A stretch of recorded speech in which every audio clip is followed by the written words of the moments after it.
Assalamualaikum. Waalaikumsalam, dengan Mas Hismi. Iya kak, betul. Ya, silakan masuk Mas. Baik, Silakan duduk. makasih kak. Iya.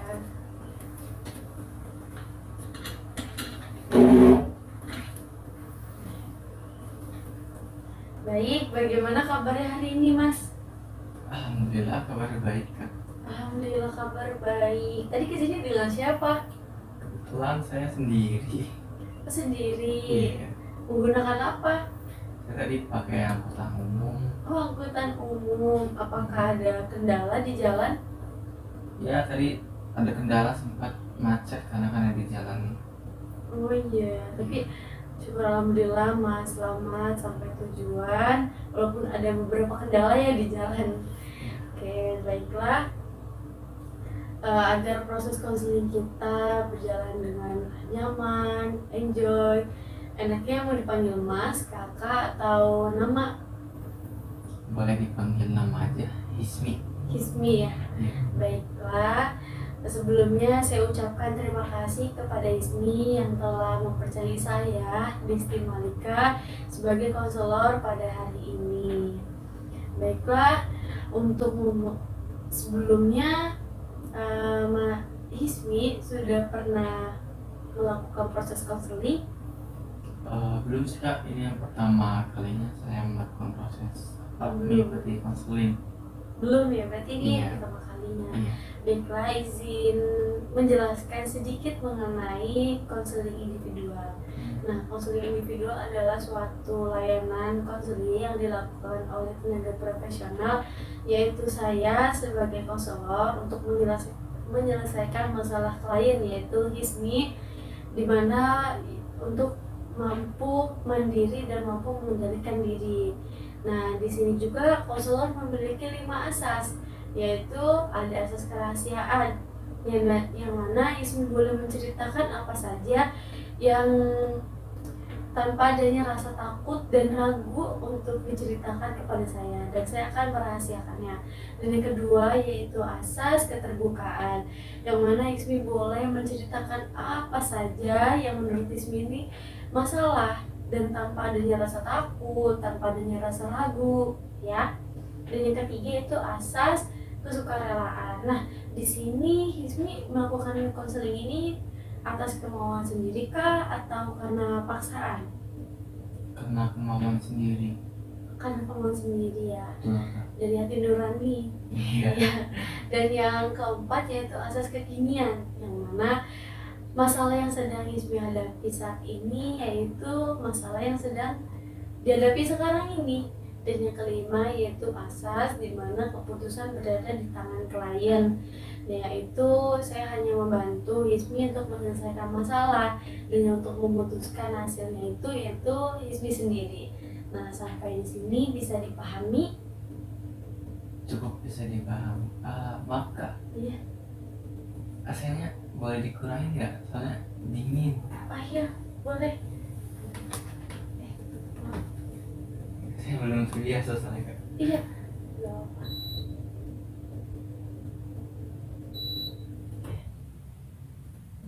Maaf ya kak ya. Iya, tidak apa-apa. Ya, baik, untuk memulai proses konseling kita pada hari ini, alangkah lebih baiknya kita mengucapkan basmalah. Bismillahirrahmanirrahim. Baik, bagaimana perasaan Hismi saat ini? Cukup baik, namun nggak sebaik itu kak. Karena saya lagi ngerasa tertekan banget dengan apa yang sedang dihadapi saat ini. Bisa diceritakan lebih lanjut kenapa akhir-akhir ini Hismi merasakan tekanan yang berat? Ya, jadi saya ngerasa tertekan dengan khususnya belakangan ini kak, dengan adanya tugas-tugas kuliah, terus di dalam organisasi, terus juga urusan pribadi yang datang secara bersamaan gitu kak. Dan bahkan saya ngerasa kayak nggak ada habisnya, jadi di situ saya ngerasa tertekan kak. Sepertinya Hismi sedang merasakan tekanan yang cukup besar dan tuntutan dari berbagai arah ya. Dan apa yang biasanya Ismi lakukan setelah itu? Oh iya, sebelumnya saya izin mencatat ya. Iya. Ya. Ya, Bagaimana? biasanya ataupun sebelumnya ya seperti biasanya tuh saya mengerjakan tugas saya satu demi satu, Kak. Saya kerjakan sebisa saya, namun tak mengapa yang saya rasakan ataupun alami saat ini itu saya benar-benar kesulitan untuk mengerjakannya gitu, Kak. Dan bahkan apa ya, ketika saya sudah mengerjakannya pun saya merasa tidak puas dengan apa yang saya lakukan itu. Jadi membuat saya kayak serba salah gitu, bingung saya harusnya seperti apa, harus bagaimana, seperti itu, Kak. Hismi sudah menyadari ya bahwasanya banyak tekanan yang yang berada di dalam diri Hismi, dan sehingga Hismi belum mampu untuk mengendalikannya ya. Bisa Hismi ceritakan secara berurut apa yang biasanya terjadi ketika Hismi mengalami stres kuliah ataupun banyak tugas seperti itu? Kebetulan kan karena emang ada kesibukan itu ya, Kak, ya, yang belakangan ini Hismi lakuin itu atau saya lakuin itu untuk mengalihkan rasa stres ataupun tertekan saya itu, saya melakukan hal yang mudah, yaitu dengan mengalihkan perhatian saya. Biasalah, Kak, pada umumnya jadi kita tuh, saya tuh main HP gitu kan, entah itu dengan scroll video, media sosial, seperti itu, Kak, ya, untuk mengalihkan perhatian saya agar tidak begitu terlalu merasa berat lah dengan tugas-tugas saya ini. Jadi untuk mengalihkan itu semua, jadi mengalihkan ke ponsel ya, Iya. atau nonton video. Lalu setelah itu apa yang terjadi? Ya, itu dia, Kak. Jadi walaupun awalnya tuh niatnya cuma mengalihkan apa ya, rasa berat saya, namun pada akhirnya gara-gara saya kasihkan dengan nonton video, scroll media sosial, malah yang ada timbulnya tiba-tiba saya tuh udah larut malam aja, Kak. Tiba-tiba udah malam, saya langsung akhirnya panik. Waktu saya semakin sedikit, semakin dikejar-kejar waktu. Akhirnya saya taruh ponsel saya ngerjain tugas saya. Namun karena ada yang tergesa-gesa dan sebagainya itu, jadinya alhasil saya tidak mengerjakan tugas saya dengan baik, atau bahkan kadang-kali saya akhirnya besoknya lagi ngerjainnya gitu, Kak. Jadi apa ya, yang ada malah menimbulkan masalah-masalah yang lain gitu tuh, Kak. Akhirnya saya merasa cemas gitu. Jadi ketika waktu setelah Ismi nonton video ataupun scroll ya, di situ waktu itu habis. Nah, di situ juga apakah setelah waktu habis itu Ismi kan segera mengerjakannya ya? Iya. Apakah itu Ismi merasa puas dengan hasil yang dikerjakan secara terburu-buru, tergesa-gesa gitu? Apakah Ismi merasa puas? Ya, di situ, Kak, masalah yang lain juga. Makanya saya katakan tadi, saya ngerasa kok masalah ini nggak ada selesainya gitu. Dengan tadi awalnya saya tidak bisa mengerjakan tugas, dengan adanya stres saya alihkan dengan ponsel, namun itu juga berakibat menimbulkan masalah yang lain. Terus tadi itu dengan adanya hal demikian, saya merasa tidak puas dengan tugas-tugas yang telah saya kerjakan. Situlah makin saya tuh merasa apa ya, serba salah gitu tuh, Kak, bingung saya harus kayak gimana gitu tuh. Kalau saya harus memaksakan mengerjakan tugas, saya ngerasanya apa ya, nggak bisa gitu tuh, susah, Kak, gitu tuh, benar-benar berat kepalanya itu tuh, Kak. Jadi selain kelelahan fisik, apakah Hismi merasakan kewalahan secara mental? Ya, saya rasa iya, Kak, ada benarnya juga, dimana saya mengerjakan namun tidak selesai-selesai, namun yang lebih parahnya lagi itu saya ngerasa selalu ada aja gangguannya kak, entah itu apapun itu gangguannya kak, walaupun tadi itu saya bisa mengungkapkannya, namun pasti ada aja gangguan-gangguan lain yang tidak bisa saya ceritakan di sini gitu kak. Bukan karena rahasia ataupun kayak gimana kan, enggak, namun emang nggak diduga-duga aja gitu, tiba-tiba ada aja gangguannya seperti itu kak. Sepertinya Ismi merasakan tekanan yang cukup besar dalam diri Ismi, ataupun Ismi merasa memiliki rasa takut akan berekspektasi, betulkah begitu? Ya kak. Eh, jadi saya juga ngerasa kenapa saya tidak bisa mengerjakan tugas secara cepat ataupun yang penting ngerjain tugas, karena saya ngerasa ketika saya mengerjakan tugas saya harus benar-benar mendapatkan nilai yang baik, nilai yang atau katakanlah nilai yang sempurna gitu tuh, karena ada ekspektasi bukan diri saya doang yang saya tanggung ini gitu, ekspektasi ini gitu. Saya juga nggak mau mengecewakan orang-orang lain gitu pak. Jadi apakah Ismi juga merasa, berarti Ismi juga merasakan cemas ya? Iya betul. Cemas yang Ismi rasakan ini, tapi kan tadi Ismi merasakan, Ismi mengatakan bahwa Ismi cemas dan ingin mengerjakan sesuatu dengan sempurna, dan banyak yang Ismi tanggung, entah itu ekspektasi orang tua maupun diri Ismi. Nah, menurut Ismi, apakah melakukan hal yang sempurna ataupun berpikir berekspektasi lebih itu berdampak baik untuk Hismi ke depannya? Gimana ya, sebenarnya kalau dipikir-pikir mah dampaknya buruk kak. Walaupun tujuan saya itu adalah untuk agar supaya memberikan yang terbaik, namun dengan adanya saya itu ingin menjadi yang sempurna ataupun mengerjakan sesuatu dengan sempurna untuk memenuhi harapan-harapan orang lain, dari orang tua, dosen, dan diri saya sendiri, itu berdampak buruk. Yang mana saya tuh ingin mengerjakan, menunggu waktu yang sempurna ataupun mood yang sempurna, yang alhasil saya jadi menunda-nunda atau bahkan tidak mengerjakannya sama sekali tuh kak.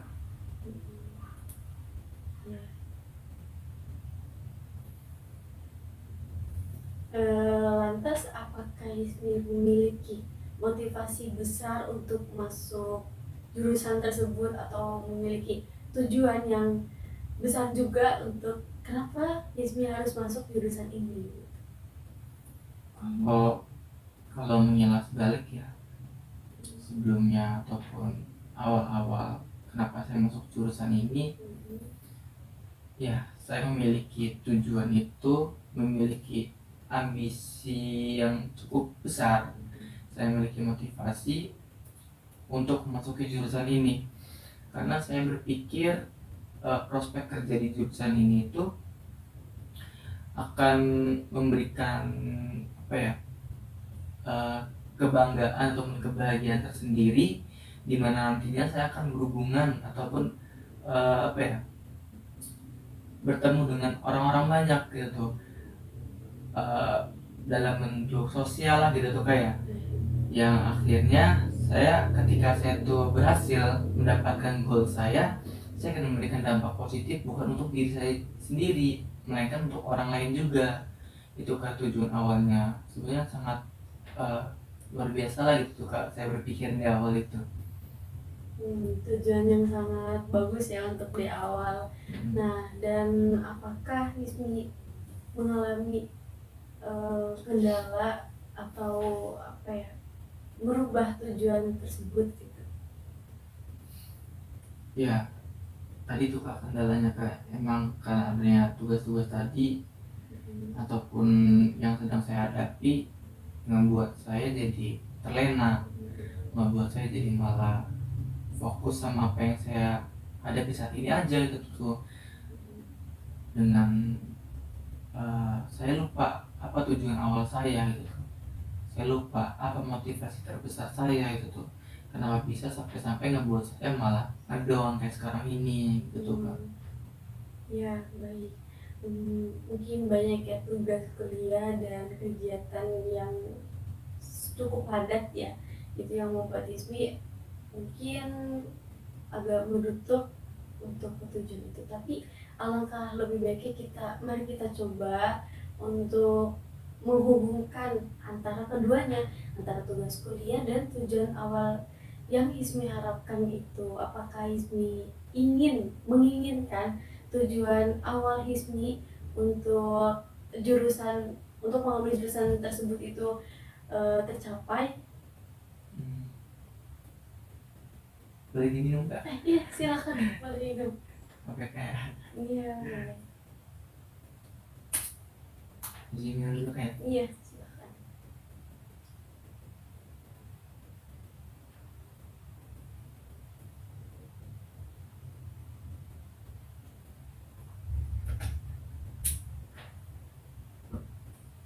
Ya, Kak, kalau dihubung-hubungin sebenarnya ya juga kayak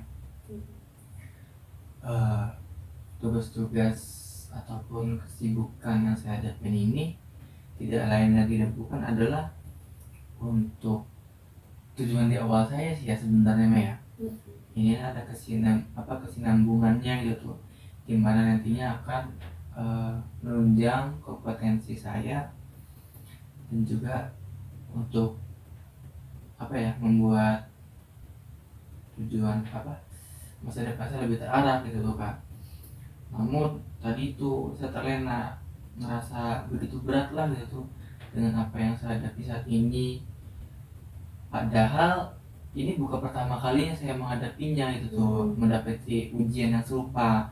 Namun kali ini saya benar-benar kayak butuh orang lain ataupun butuh sosok yang bisa mendorong diri saya gitu tuh, karena saya udah benar-benar ngerasa kesulitan kalau sendirian untuk ngadepin ini Kak. Iya.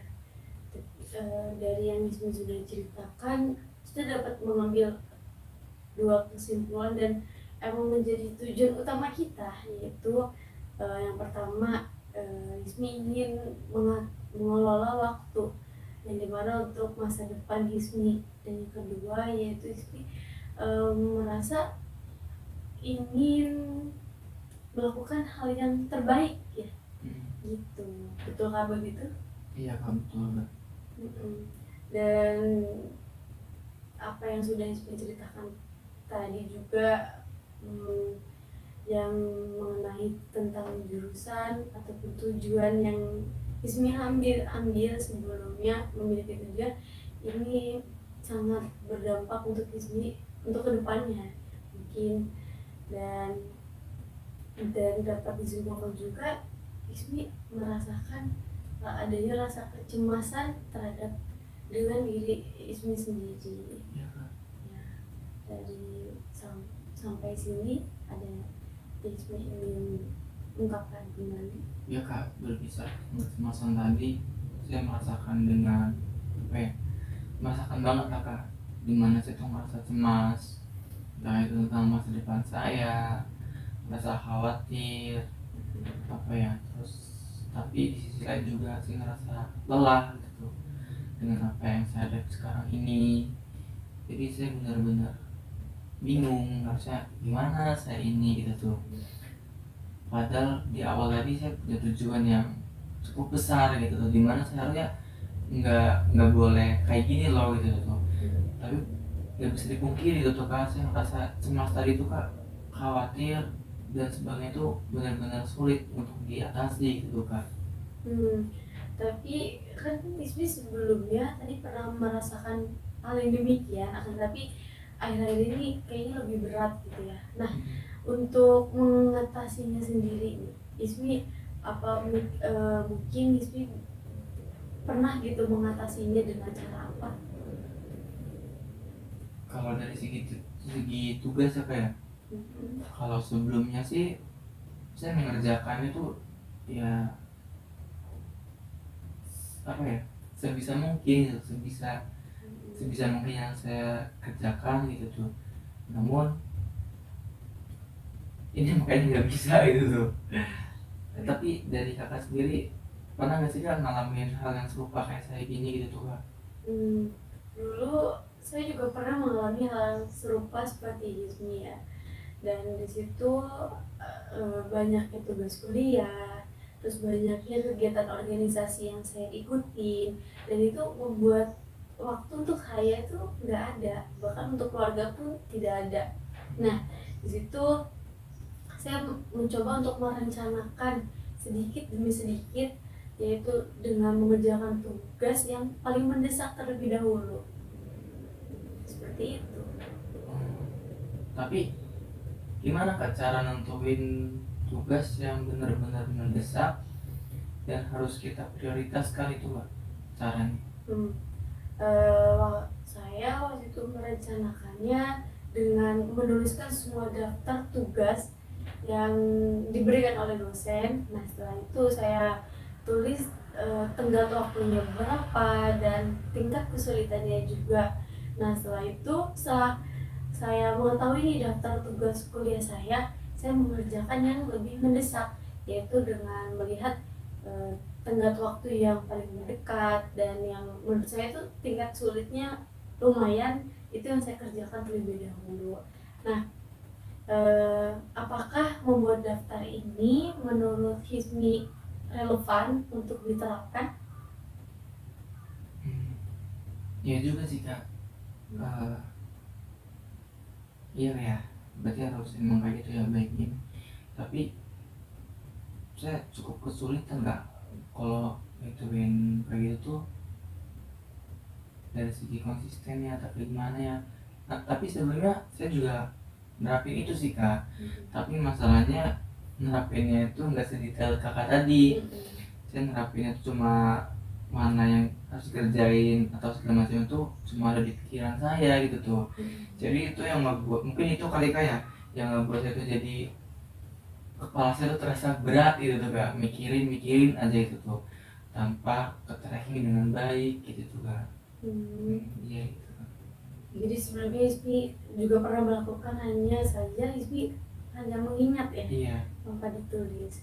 Iya, kalau bisa itu yang menjadi cara alternatif Ismi ya bisa diterapkan untuk nanti tugas berikutnya, kayak gitu, seperti itu. Dan Ismi juga tadi kan sudah mengatakan bahwasanya Ismi pernah merasakan hal yang serupa. Nah, hal yang serupa ini apakah Ismi juga membuat daftar atau biasa saja gitu, atau tidak memikirkan atau bagaimana?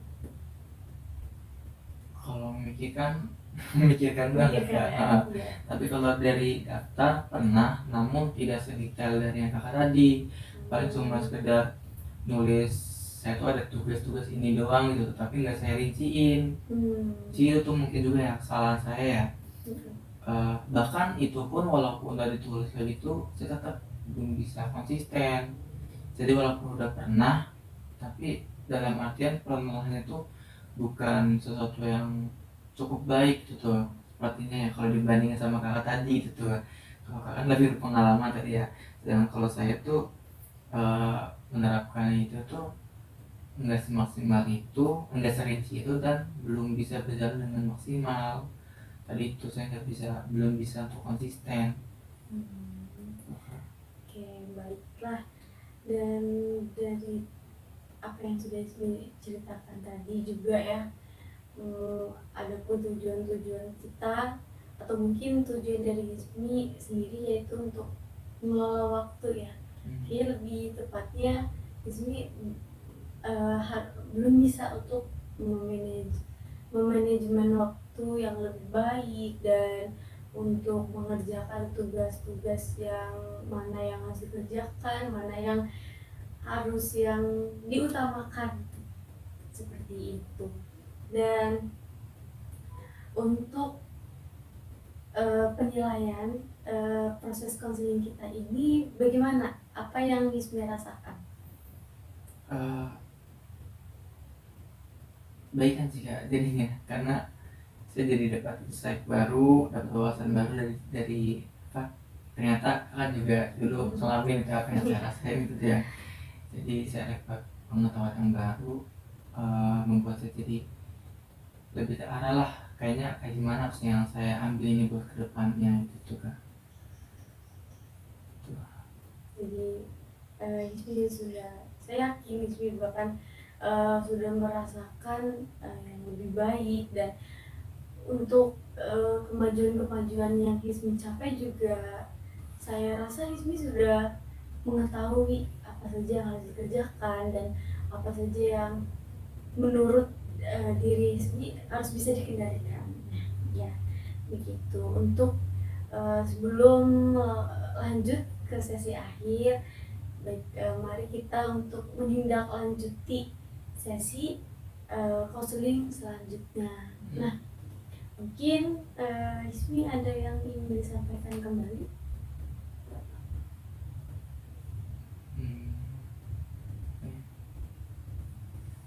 Sebenarnya ada, cuma masih agak bingung gitu kak. Tadi masih kepikiran sama yang kakak tadi bilang itu tuh, tentang apa namanya, bikin rincian tadi tuh biar supaya lebih terstruktur. Jadi kepikiran itu kak, buat kayaknya saya emang benar-benar harus melakukan itu ya kayak.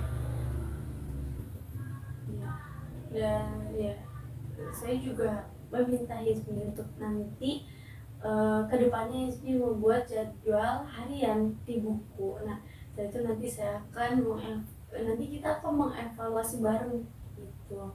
Dan saya juga tidak lepas tangan, saya akan membantu Hizmi dari segi materi yang relevan gitu. Seperti itu. Baik, terima kasih nih kak ya. Ya.